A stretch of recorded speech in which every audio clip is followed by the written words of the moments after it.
Dawkins cubre un amplio abanico de temas en la cita anterior: la expiación, las teorías del castigo, el perdón y el origen histórico del pecado, y los trataremos todos a su debido tiempo. 7 en punto del día, 7 en miércoles punto. 18 de septiembre del año 2024. Lo lógico es empezar con la cuestión del pecado. Los nuevos ateos no comprenden el mensaje cristiano de la cruz y la salvación porque no entienden la gravedad del pecado humano. Se burlan del primero porque han trivializado el segundo. Sin embargo, cuando dejamos de restar importancia al pecado, descubrimos que nos infecta a todos. El pecado es universal.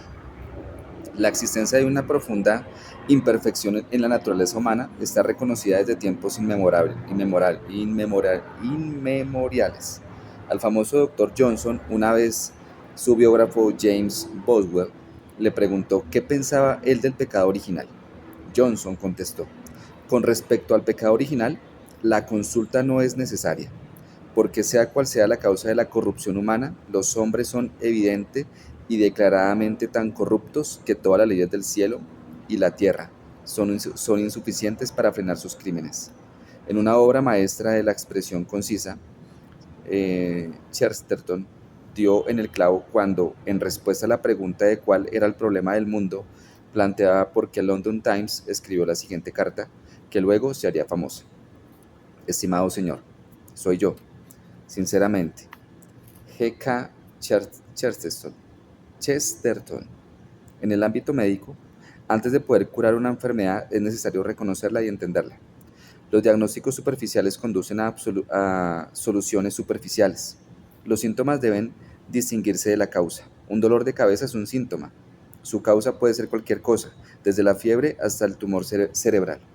Únicamente cuando comprendemos la gravedad de los tumores cerebrales, podemos empezar a entender por qué es necesaria una compleja operación que puede ocasionar mucha incomodidad. No tiene ningún sentido tratar un tumor cerebral con una aspirina.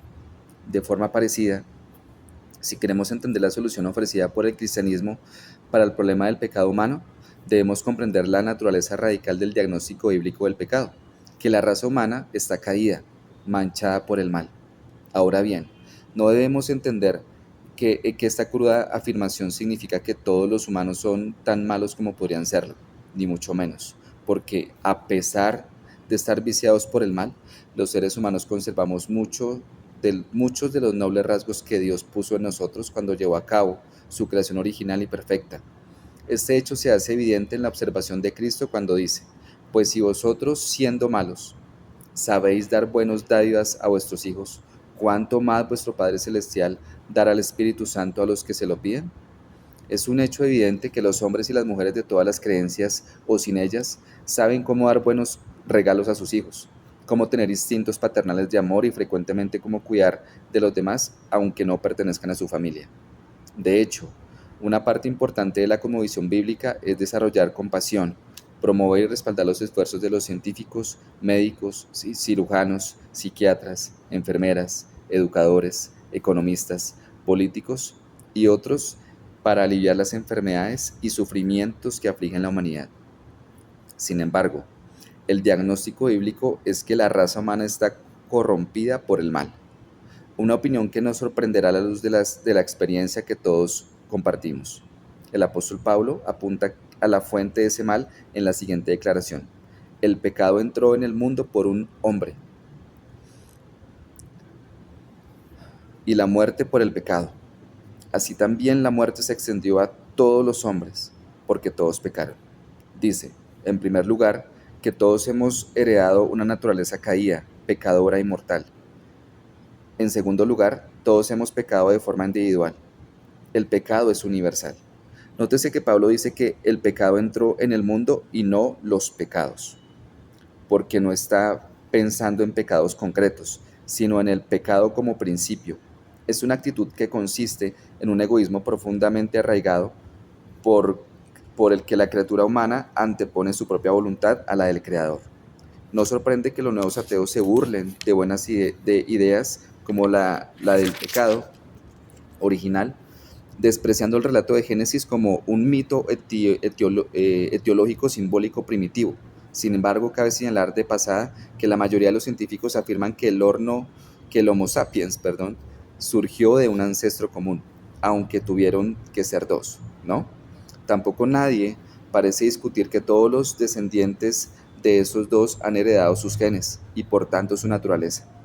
Por tanto, sería bastante insensato rechazar totalmente el relato bíblico.